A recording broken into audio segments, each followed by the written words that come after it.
Fils et du Saint-Esprit. Amen. Le Seigneur soit avec vous. Et avec votre esprit. Nous avons fini, chers frères et sœurs, notre mois de novembre, un mois qui a été ardu, un mois où nous avons demandé au Seigneur de recevoir dans sa demeure ces défunts de nos familles. Nous entrons dans le mois de décembre, le dernier mois de l'année, un mois que nous pouvons baptiser mois d'action de grâce, où nous remercions le Seigneur pour tous les bienfaits dans nos vies cette année qui est en train de finir, un mois d'action de grâce. Fais une introspection, rentre dans ton cœur et remercie le Seigneur pour les bienfaits. Remercie le Seigneur pour le don de la vie. Préparons-nous, chers frères et sœurs, à célébrer dignement le mystère de l'Eucharistie en reconnaissant que nous sommes des pécheurs. Prends pitié de nous, Seigneur. Nous avons péché contre toi. Montre-nous, Seigneur, ta miséricorde. Et donne-nous ton salut. Que Dieu Tout-Puissant nous fasse miséricorde, qu'il nous pardonne nos péchés et nous conduise à la vie éternelle. Amen. Seigneur, prends pitié. Seigneur, prends pitié. Ô Christ, prends pitié. Ô Christ, prends pitié. Seigneur, prends pitié. Seigneur, prends pitié. Prions le Seigneur. Réveille, Seigneur, le courage de tes fidèles, qu'ils soient plus ardents à profiter de tes grâces pour obtenir de toi des plus puissants secours. Par Jésus-Christ, ton Fils, notre Seigneur, qui vit et règne avec toi dans l'unité du Saint-Esprit, Dieu, pour les siècles des siècles. Amen. Amen.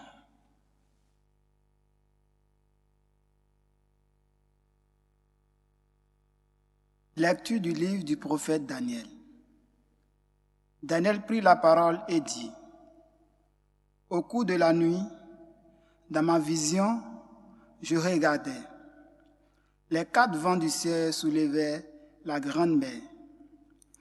4 bêtes énormes sorties de la mer, chacune différente des autres. La première ressemblait à un lion et elle avait des ailes d'aigle. Tandis que je la regardais, ses ailes lui furent arrachées et elle fut soulevée de terre et dressée sur les pieds comme un homme, et un cœur d'homme lui fut donné. La deuxième bête ressemblait à un ours. Elle était à moitié debout et elle avait 3 cornes d'animal dans la gueule. Entre les dents, on lui dit: Lève-toi, dévore beaucoup de viande. Je continuais à regarder. Je vis une autre bête qui ressemblait à une panthère et elle avait 4 ailes d'oiseau sur le dos. Elle avait aussi 4 têtes. La domination lui fut donnée. Puis, au cours de la nuit, je regardais encore. Je vis une 4e bête, terrible, effrayante, extraordinairement puissante. Elle avait des dents de fer énormes. Elle dévorait, déchiquetait et piétinait tout ce qui restait. Elle était différente des 3 autres bêtes et elle avait 10 cornes. Comme je considère ces cornes, il en poussa une autre, plus petite au milieu. 3 des premières cornes furent arrachées devant celle-ci. Et 7 cornes avaient des yeux comme des yeux d'homme et une bouche qui tenait des propos délirants. Je continuais à regarder. Des trônes furent disposés et un vieillard prit place. Son habit était blanc comme la neige et les cheveux de sa tête comme de la laine immaculée. Son trône était fait de flammes de feu, avec des roues de feu ardents. Un fleuve de feu coulait, qui jaillissait devant lui. Des milliers de milliers le servaient. Des myriades de myriades se tenaient devant lui. Le tribunal prit place et l'on ouvrit des livres. Je regardais, j'attendais les propos délirants que vomissait la corne. Je regardais, et la bête fut tuée. Son cadavre fut jeté au feu. Quant aux autres bêtes, la domination leur fut retirée, mais une prolongation de vie leur fut donnée pour une période et un temps déterminés. Je regardais au cours des visions de la nuit et je voyais venir avec les nuées du ciel comme un fils d'homme. Il parvint jusqu'au vieillard et on le fit avancer devant lui. Et il lui fut donné domination, gloire et royauté. Tous les peuples, toutes les nations et tous les gens de toutes langues le servirent. Sa domination est une domination éternelle qui ne passera pas. Et sa royauté, une royauté qui ne sera pas détruite. Parole du Seigneur. Nous rendons grâce à Dieu. À lui, haute gloire, louange éternelle. À lui, haute gloire, louange éternelle. Et vous, montagnes et collines, bénissez le Seigneur. À lui, haute gloire, louange éternelle. Et vous, les plantes de la terre, bénissez le Seigneur. À lui, haute gloire, louange éternelle. Et vous, océans et rivières, bénissez le Seigneur. À lui, haute gloire, louange éternelle. Et vous, sources et fontaines, bénissez le Seigneur. À lui, haute gloire, louange éternelle. Baleines et bêtes de la mer, bénissez le Seigneur. À lui, haute gloire, louange éternelle. Vous tous, les oiseaux dans les cieux, bénissez le Seigneur. À lui, haute gloire, louange éternelle. Vous tous, forts et troupeaux, bénissez le Seigneur. À lui, haute gloire, louange éternelle.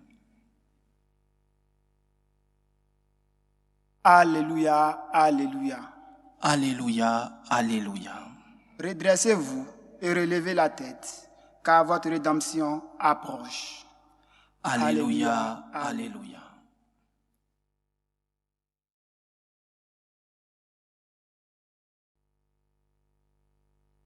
Le Seigneur soit avec vous. Et avec votre esprit. Évangile de Jésus-Christ selon saint Luc. Gloire à toi, Seigneur.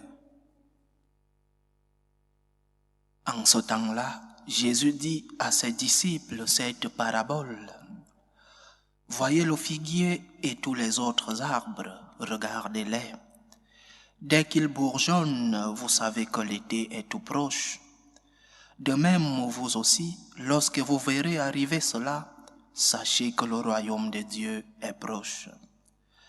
Amen, je vous le dis, cette génération ne passera pas sans que tout cela n'arrive. Le ciel et la terre passeront, mes paroles ne passeront pas. Acclamons la parole de Dieu. Louange à toi, Seigneur Jésus. L'anthropologie chrétienne, c'est-à-dire la vision que le christianisme a de l'être humain, cette vision qui se détache d'une part de la loi naturelle et d'autre part de l'écriture, de la révélation. L'anthropologie nous enseigne que l'homme a été créé par Dieu pour aimer et pour être aimé. C'est pourquoi on comprend mieux ce que disait saint Augustin dans cette phrase, que notre cœur est inquiet jusqu'à ce qu'il repose en Dieu. C'est en Dieu, Dieu qui est l'amour, c'est en Dieu que l'homme voit combler toutes ses envies, envie de félicité, envie de bonheur, envie de salut. C'est en Dieu que l'être humain trouve toutes les réponses à ces questions. Tu nous as fait pour toi, et notre cœur sera inquiet jusqu'à ce qu'il repose en toi, dit saint Augustin dans son œuvre Les Confessions. Tu nous as fait pour toi. Le Seigneur nous a fait pour lui. Et notre cœur sera toujours inquiet jusqu'à ce qu'il repose en Dieu. C'est en Dieu que nous devons reposer toutes nos questions, toutes nos envies, tous nos désirs.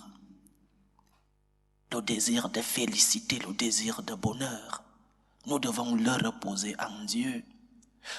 La vocation de l'être humain est donc double, aimer et être aimé. Aimer Dieu en premier, aimer Dieu en premier. L'amour que nous avons pour Dieu doit être au-dessus de tous les autres amours.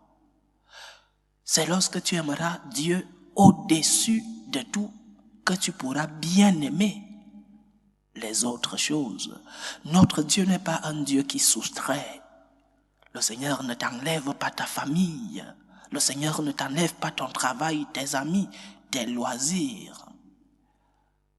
Notre Dieu est un Dieu qui additionne, qui multiplie, qui ajoute.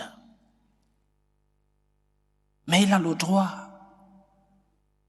de recevoir la première place dans nos cœurs.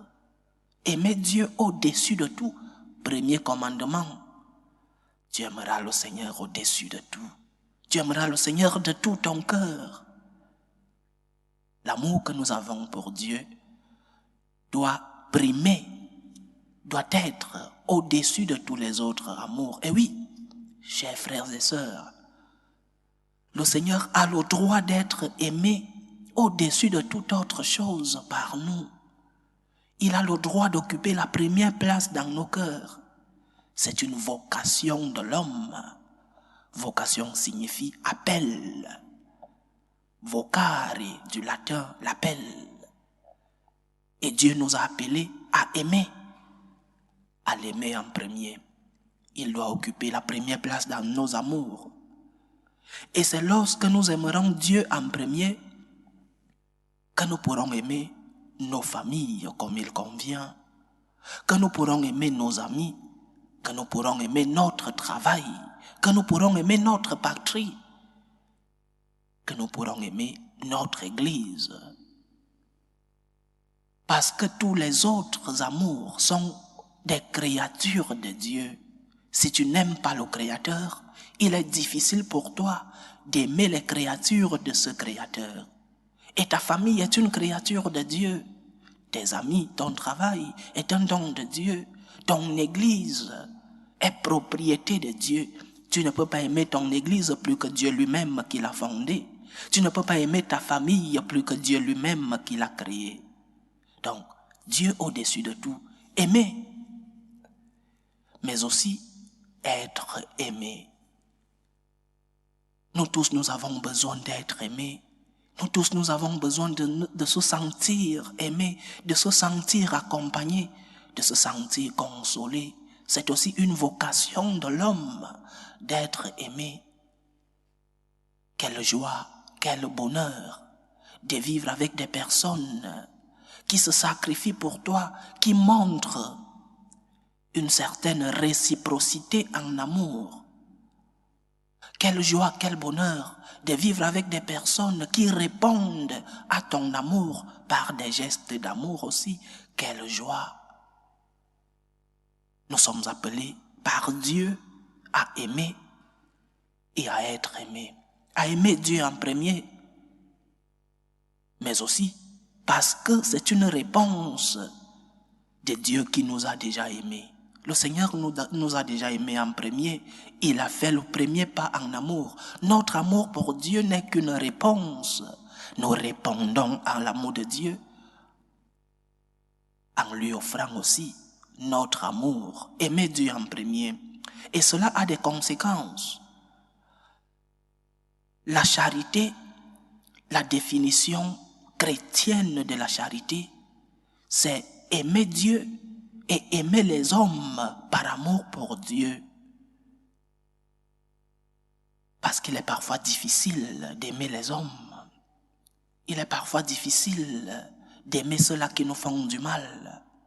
Il est parfois difficile de pardonner ceux-là qui nous offensent. Mais par amour pour Dieu, par gratitude pour Dieu, nous devons aimer ceux-là qui sont autour de nous. Aimer Dieu et aimer le prochain. Maintenant, aimer le prochain, il est très facile de dire « je t'aime ». Ce sont des mots. Parfois des mots qui n'ont pas de contenu. Parfois un époux dit à sa femme « je t'aime », mais le lendemain porte un main sur elle. Ce sont des mots qui n'ont pas de contenu. Nous avons vidé de contenu le concept de l'amour. Qu'est-ce que nous mettons dans l'amour de nos jours? Je t'aime.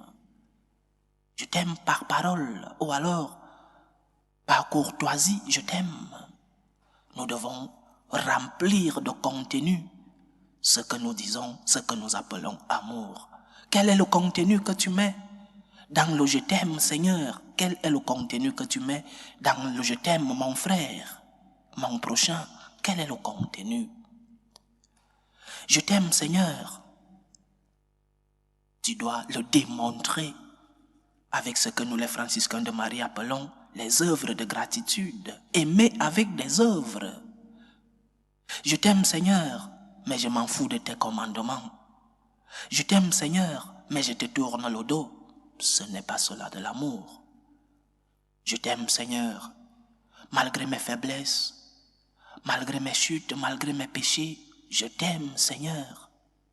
Je continue d'être avec toi. Je m'abandonne à toi, Seigneur. Ce sont des preuves de l'amour. Pas un je t'aime qui est intéressé. Pas un je t'aime qui attend un intérêt après. Je t'aime, Seigneur. Mais je t'aime avec toute ma vie. Je t'aime parce que tu occupes la première place dans mon cœur. Mais aussi des œuvres de gratitude, des œuvres de l'amour envers nos prochains. Je t'aime, chérie, mais il n'y a pas de geste d'amour, il n'y a pas d'œuvre, des actes d'amour. Il n'y a pas de contenu dans ton je t'aime. Aimer le prochain avec des œuvres. Nous voici, en fin d'année, au dernier mois de l'année 2023, un mois de consumérisme, un mois où nous vidons nos cartes bancaires. Peux-tu faire un peu de charité à ceux-là qui n'en ont pas? Peux-tu enlever quelque chose de ce consumérisme pour donner à ceux-là qui n'en ont pas? Peux-tu apporter de la joie à d'autres personnes qui ne parviendront pas à avoir la joie que toi tu as en cette fin d'année? Ah, je n'ai pas, mais les supermarchés sont remplis. Ah, je n'ai pas, mais la garde-robe est renouvelée. Ah, je n'ai pas, mais les frigidaires, les congélateurs sont remplis. Peux-tu sacrifier quelque chose de tout ce que tu vas dépenser en ce mois et penser à ceux-là qui vont passer des moments difficiles, qui n'auront pas à manger, qui n'ont pas eu la chance que tu as de passer des fêtes sans difficulté? Ce sont des œuvres d'amour, des œuvres de gratitude. Et je ne le fais pas par humanisme, je le fais pour Dieu. Je le fais parce que Dieu m'a rempli de ses merveilles. Je le fais parce que je donne une réponse de gratitude à Dieu. Je t'aime, Seigneur, mais nous n'arrivons pas à donner un bout de pain à ceux-là qui en ont besoin. Ah, c'est que où je vis, il n'y a pas de pauvres. Gloire à Dieu. Peux-tu t'approcher d'une institution qui aide les pauvres? Peux-tu te priver de tous les caprices que tu auras en ce mois de décembre pour penser à ceux-là qui en ont besoin? Des œuvres d'amour, des œuvres de gratitude. Il est facile de crier au scandale de la famine dans le monde, alors que nous sommes des premiers consuméristes, des premiers capricieux qui, à la dernière mode, nous sommes derrière comme des enfants capricieux. Peux-tu te priver d'un bout de pain pour apporter un peu de joie à cette personne-là qui peut-être tu ne connais pas, mais qui a besoin de ton aide? C'est pour cela, chers frères et sœurs, j'ai voulu qu'en ce mois de décembre, nous le baptisions comme un mois de gratitude, un mois d'action de grâce, mais avec des œuvres. Je t'aime, Seigneur, je vais te le démontrer avec mes œuvres. J'aime mon prochain, un prochain qui peut être proche, mais aussi un prochain qui peut être éloigné, un prochain que tu n'as jamais rencontré. Je l'aime et je le démontre avec des œuvres d'amour. Donnons de la joie au Seigneur d'abord. Aimez le Seigneur en premier. Donnons de la joie à Dieu. Remercions le Seigneur pour cette année qu'il nous a concédée. Mais aussi donnons de la joie à ceux-là qui passent des moments difficiles, à ceux-là qui n'ont pas la chance d'être comme beaucoup d'entre vous et qui passeront des moments difficiles, des moments de fête, des moments de fin d'année difficiles. Tu peux te priver d'un caprice, tu peux te priver d'un bout de pain, et cela n'enlèvera rien à la personne que tu es. Au contraire, cela t'apportera des bénédictions, parce que la gratitude, c'est le remède de l'âme. Je te remercie, Seigneur, parce que tu m'as donné et je tends la main aux autres. Je te remercie, Seigneur, parce que tu m'as rempli de tes bénédictions et j'essaye d'apporter de la joie aux autres.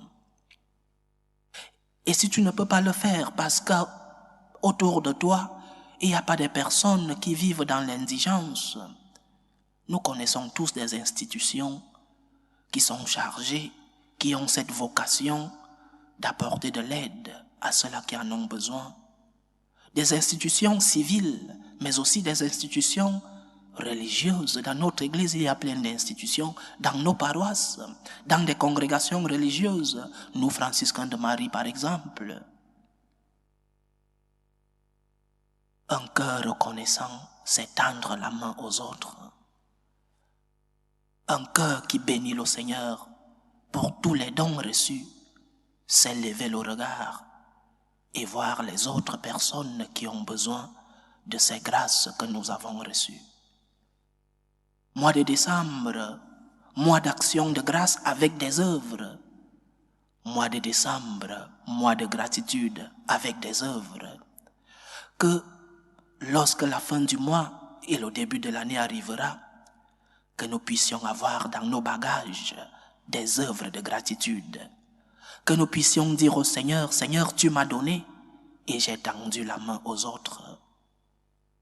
Que le Seigneur nous aide à avoir ce cœur reconnaissant, ce cœur qui sait ouvrir les yeux et voir les besoins des autres. Loué soit Jésus-Christ. À jamais. Présentons nos humbles demandes vers Dieu le Père Tout-Puissant.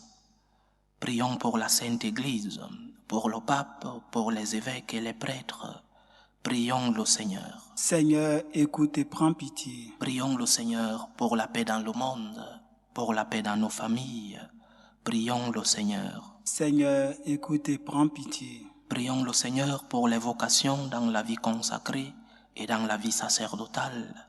Prions le Seigneur. Seigneur, écoute et prends pitié. Prions le Seigneur pour tous ceux qui vivent des moments de détresse, pour ceux-là qui vivent dans l'indigence en ces derniers jours de l'année, pour que le Seigneur soit leur réconfort. Prions pour les malades, pour que le Seigneur soit leur guérison. Prions le Seigneur. Seigneur, écoute et prends pitié. Prions pour nous tous ici rassemblés, pour tous ceux qui nous suivent à travers ce canal, pour toutes nos intentions de prière. Prions le Seigneur. Seigneur, écoute et prends pitié. Que ta parole, Seigneur, transforme nos vies. Que ta lumière nous éclaire sur le chemin du bien. Que ta main puissante nous protège contre l'ennemi. Que ton sang versé sur la croix nous guérisse de nos maladies spirituelles et corporelles.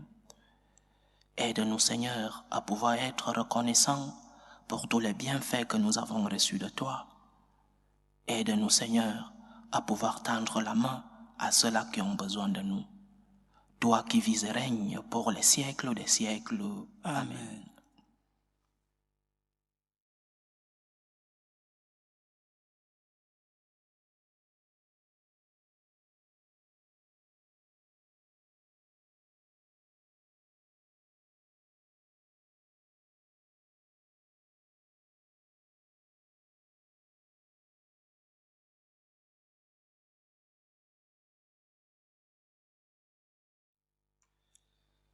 Tu es béni, Seigneur, Dieu de l'univers. Nous avons reçu de ta bonté le pain que nous te présentons, fruit de la terre et du travail des hommes. Il deviendra pour nous le pain de la vie. Béni soit Dieu maintenant et toujours. Tu es béni, Seigneur, Dieu de l'univers. Nous avons reçu de ta bonté le vin que nous te présentons, fruit de la vigne et du travail des hommes. Il deviendra pour nous le vin du royaume éternel. Béni soit Dieu maintenant et toujours.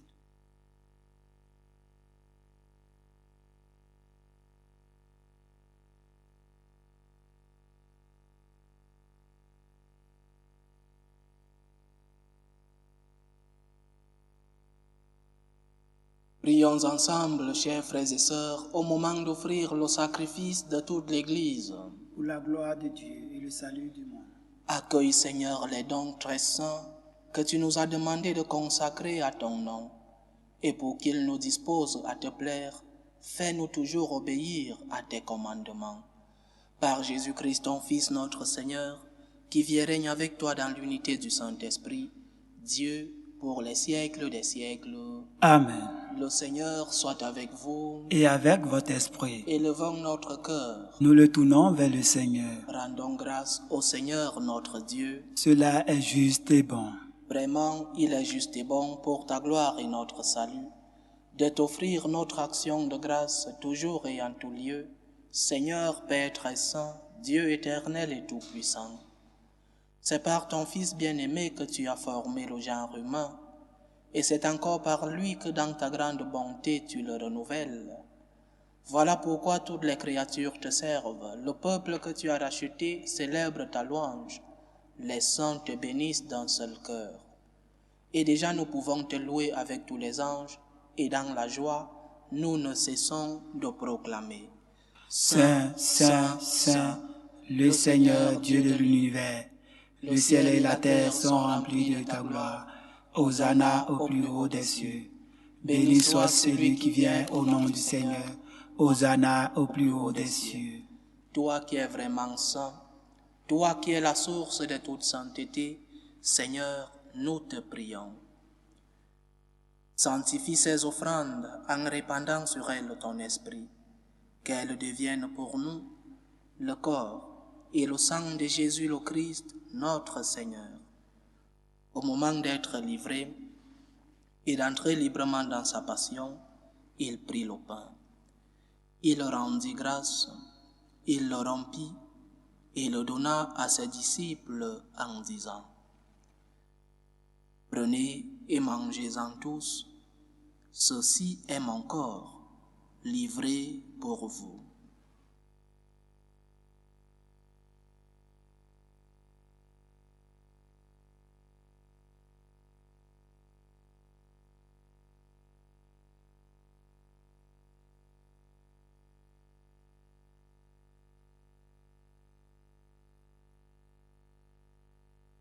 De même, après le repas, il prit la coupe. De nouveau, il rendit grâce et la donna à ses disciples en disant: Prenez et buvez-en tous, car ceci est la coupe de mon sang, le sang de l'alliance nouvelle et éternelle, qui sera versé pour vous et pour la multitude en rémission des péchés. Vous ferez cela en mémoire de moi.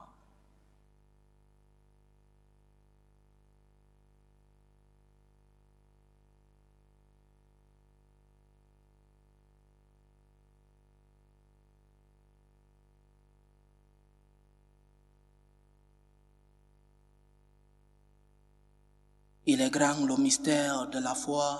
Nous annonçons ta mort, Seigneur Jésus. Nous proclamons ta résurrection. Nous attendons ta venue dans la gloire.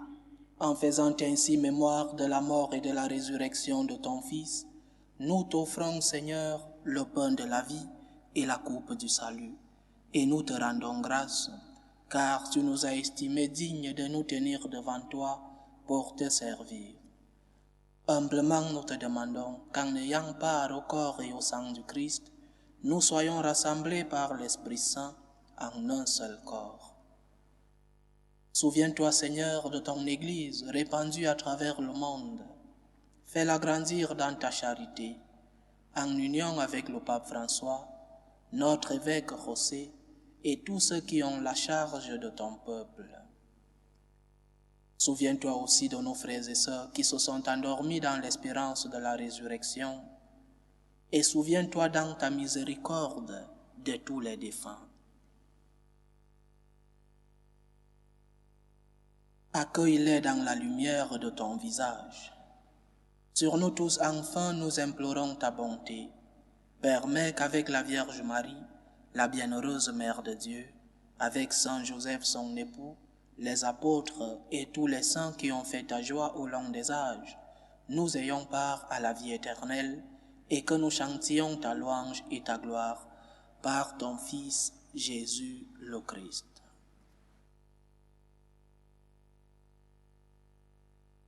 Par lui, avec lui et en lui, à toi Dieu le Père Tout-Puissant, dans l'unité du Saint-Esprit, tout honneur et toute gloire pour les siècles des siècles. Amen. Comme nous l'avons appris du Sauveur, et selon son commandement, nous osons dire, Notre Père qui es aux cieux, Que ton nom soit sanctifié, que ton règne vienne, que ta volonté soit faite sur la terre comme au ciel. Donne-nous aujourd'hui notre pain de ce jour. Pardonne nos offenses, comme nous pardonnons aussi à ceux qui nous ont offensés. Et ne nous laisse pas entrer en tentation, mais délivre-nous du mal. Délivre-nous de tout mal, Seigneur, et donne la paix à notre temps. Soutenus par ta miséricorde, nous serons libérés de tout péché, à l'abri de toute épreuve. Nous qui attendons que se réalise cette bienheureuse espérance, l'avènement de Jésus-Christ, notre Sauveur. Car c'est à toi qu'appartiennent le règne, la puissance et la gloire pour les siècles des siècles. Seigneur Jésus-Christ, tu as dit à tes apôtres, « Je vous laisse la paix, je vous donne ma paix. » Ne regarde pas nos péchés, mais la foi de ton Église. Pour que ta volonté s'accomplisse, donne-lui toujours cette paix et conduis-la vers l'unité parfaite. Toi qui vis et règnes pour les siècles des siècles. Amen. Que la paix du Seigneur soit toujours avec vous. Et avec votre esprit. Dans la charité du Christ, donnez-vous la paix.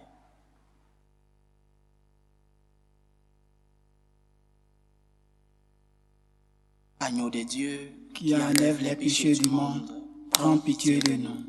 Agneau de Dieu, qui enlève les péchés du monde, prends pitié de nous. Agneau de Dieu, qui enlève les péchés du monde, donne-nous la paix.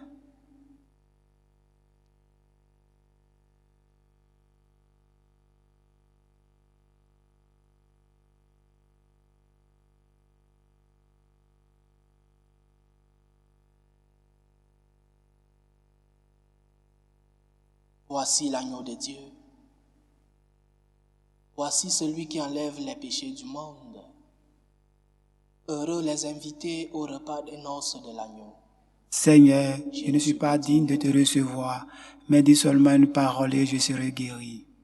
Que le corps et le sang du Christ nous gardent pour la vie éternelle. Amen.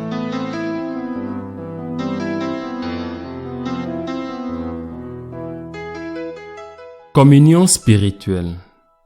Mon Jésus, je crois en votre présence dans le très saint sacrement. Je vous aime plus que toute chose, et je désire que vous veniez dans mon âme. Je ne puis maintenant vous recevoir sacramentellement dans mon cœur. Venez-y au moins spirituellement.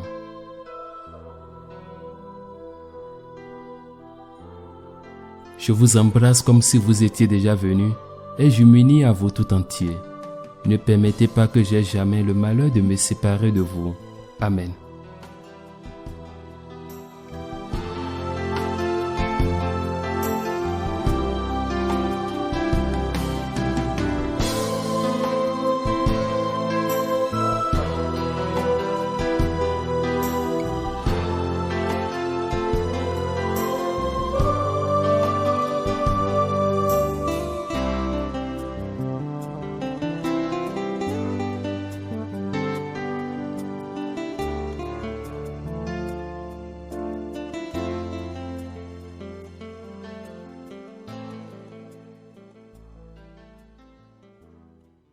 Achevons notre prière.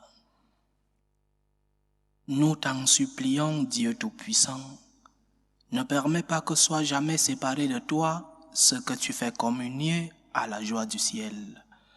Par Jésus-Christ, ton Fils, notre Seigneur, qui vit et règne avec toi dans l'unité du Saint-Esprit, Dieu, pour les siècles des siècles. Amen. Mois de décembre, mois d'action de grâce. Mois de décembre, mois de gratitude, mois de reconnaissance. Pense à ceux qui en ont besoin.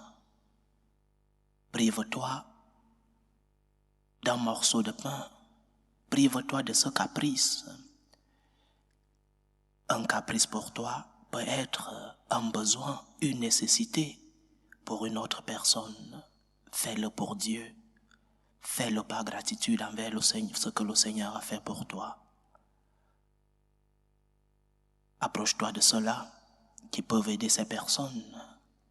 Approche-toi de ces institutions qui ont la charge de prendre soin de ceux qui sont dans le besoin. Ne l'oublie pas, tu as reçu tant de dons et le Seigneur a le droit de recevoir de toi gratitude. Gratitude envers lui, mais aussi démontrer cette gratitude en levant le regard vers ceux-là qui ont besoin de toi. Ne l'oublie pas. Mois de décembre, mois d'action de grâce. Mois de décembre, mois de gratitude avec des œuvres. Le Seigneur soit avec vous. Et avec votre esprit. Que Dieu Tout-Puissant vous bénisse, le Père, le Fils et le Saint-Esprit. Amen. Allez dans la paix du Christ. Nous rendons grâce à Dieu. Salut, ô Reine, Mère de miséricorde, notre vie, notre douceur, notre espérance au salut. Nous crions vers toi, enfant d'Ève exilés. Vers toi nous soupirons, gémissant et pleurant, dans cette vallée de larmes. Ô toi notre avocate, tourne vers nous ton regard miséricordieux. Et après cet exil, montre-nous Jésus, le fruit béni de tes entrailles. Ô clémente, ô miséricordieuse, ô douce Vierge Marie, Amen. Priez pour nous, Sainte Mère de Dieu, afin que nous soyons rendus dignes des promesses du Christ.